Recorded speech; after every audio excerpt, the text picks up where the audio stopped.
Hi there! I am gonna do a video on semi-hydroponics, and I was gonna wait longer for this because honestly, I am pretty new at this. I started semi-hydro about over a month ago now, and I was gonna wait a little bit longer because I don't want to be responsible for any plant deaths out there, but I am getting more and more questions, and since I am answering them on Instagram anyways, I figured I would just make a video. So I have done some background research first, a lot of it. It took me a lot of time because I don't think there's as much information out there about semi-hydroponics versus soil, of course. And I think it's picking up more traction now on Instagram, which is why I feel like there are more questions coming in, and they tend to be about the same things, pretty general questions about semi-hydro. So I'll try to get those covered in this video. I've done the background research, then I talked to some of my plant friends on Instagram. So the whole reason why I even got into it is because, well, A, I was interested. I've been seeing plants being grown in these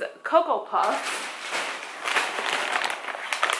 and I was interested from that, but not enough to actually try it until I had some trouble with my Monstera. So my Monstera deliciosa had some root rot, and because of that, I decided to try something different, because if I stuck it into soil, I wouldn't be able to keep checking the roots as often being in that kind of medium. So I wanted something that was easy to check the soil with. Again, this is just my experience. You can follow what you want. I'm gonna just be talking about semi-hydroponics with Leca. So Leca stands for Lightweight Expanded Clay Aggregate, and this is from IKEA. It's called Odla. This is 5 liters or 4.5 quarts, and I got this for $5.99 a bag. And I believe with 2 or 3 bags, I've converted almost all of my houseplants, and it can be used with soil, but I am talking about soilless media, so I am just growing my plants in that. Well, for all of the plants that I've already converted. And those plants are this Monstera right here, green syngonium. Sorry, the lighting is not gonna be good. It's nighttime right now. I propagated this baby Rita that I showed recently in a plant unboxing video. And this was just a cutting, and now it has roots. So cacti also do well in this medium apparently. And both rubber plants, my pink syngonium, my donkey tail succulent cutting, this is just a temporary setup still, my ficus audrey, and then all of my trailing walls, also my fiddly fig. So that is everything that I have converted at the moment. The plants that I found easiest to convert is anything that has thicker roots. Philodendrons, monsteras, any of the trailing plants on the wall, those were easy. Syngoniums I felt were the easiest because their roots are rubbery. Rubber plants are also easy. Just keep that in mind. If you are wanting to start out for the first time, I would choose something that has the thicker roots. The Leca is a porous medium, and that draws the water and nutrients up through capillary action from the bottom in a water reservoir up to the roots. I really hope I'm making sense. Through the medium, since it's just clay balls surrounding everything, there's a lot more oxygen that's available for the roots. Step 1 in all of this is to obviously get the plant that you want. Start by removing soil from the roots. A lot of people recommend to soak the Leca for at least 24 hours or overnight before using them, and I have honestly never done that. I have soaked my Leca for maybe an hour max, and other times all I did is rinse it. So I would always recommend rinsing it because a lot of clay and dust will come out of it. So I would rinse it every time, and I'm not recommending you to not soak it. It's just that I don't soak it. And I haven't noticed any difference between the ones that I soaked for an hour versus the ones that I didn't soak at all. This next point will be easier if I show you. Something I forgot to mention is that none of my plants had any leaf loss when I transitioned them to semi-hydro. I pot up the plant in a nursery pot.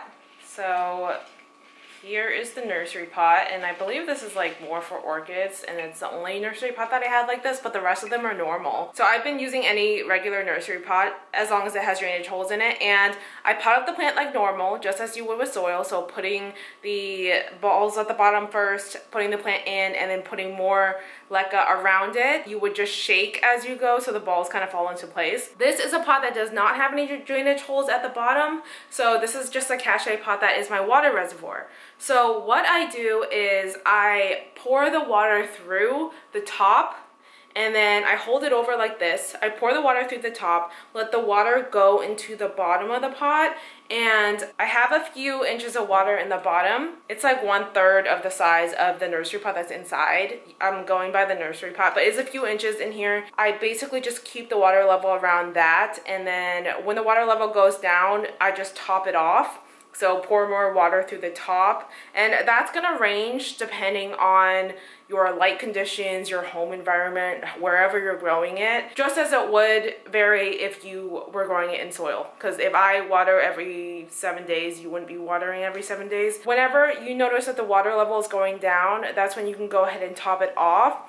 But something to keep in mind is that there can be mineral buildup. So you'll see on the Leca salt white buildup. And so what you do with that is you can just rinse it. And so every week or every few weeks, some people do it once a month, just take the nursery pot out, rinse it through, and then change the water, put the water back in again. Something that is very, very important to mention is I think a lot of people just assume that this is just clay balls and water, and it's not that simple because nutrients are very, very important using this kind of medium. It's an inorganic medium. There are no nutrients in Leca, so you need to rely on adding nutrients that are specific for hydroponics. It's not like soil where if you repot every year, it's optional if you want to fertilize too, because there's already nutrients in that medium. This one does not have any at all, so you need nutrients in this one. This is from General Hydroponics, and the series is from Amazon, so it's a pack of 3.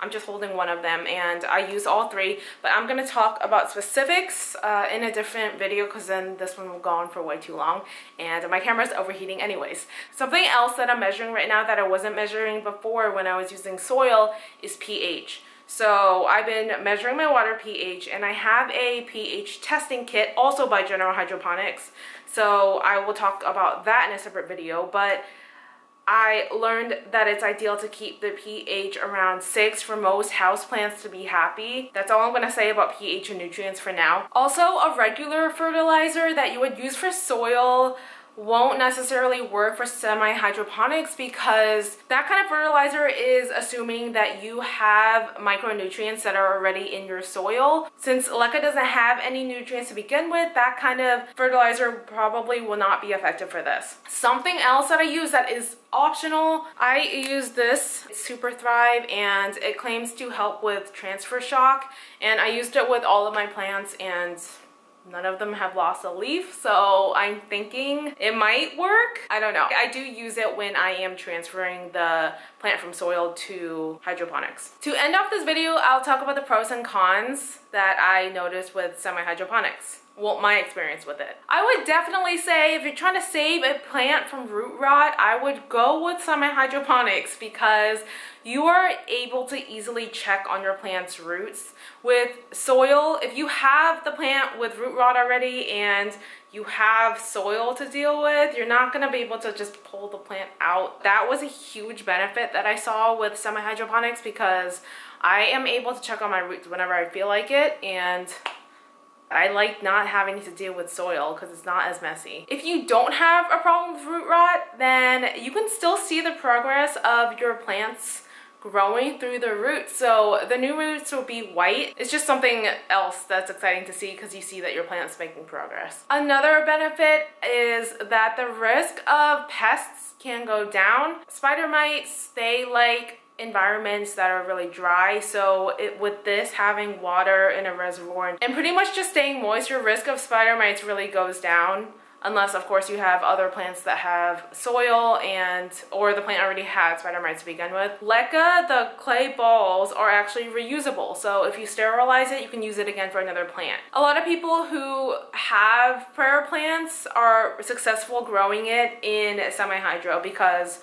it provides humidity for the plant. If I were to get another prayer plant or something that requires a ton of humidity, I would probably grow it in Leca. So the cons. I don't think there's as much research on it. There's more emphasis on the nutrients and pH because with soil, I think it's more of an option whether or not you want to fertilize it, especially if you repot your plants every year or so because you're just replenishing the nutrients. But with this, you need to Otherwise, your plants won't have any nutrients and will probably die a slow death. And also with water pH. To be honest, I didn't care much about water pH when I had plants in soil, but now that I have them in semi-hydroponics, that's something else to think about. I hope this video helped you out in some way. Okay, that's it. Thanks for watching. Bye.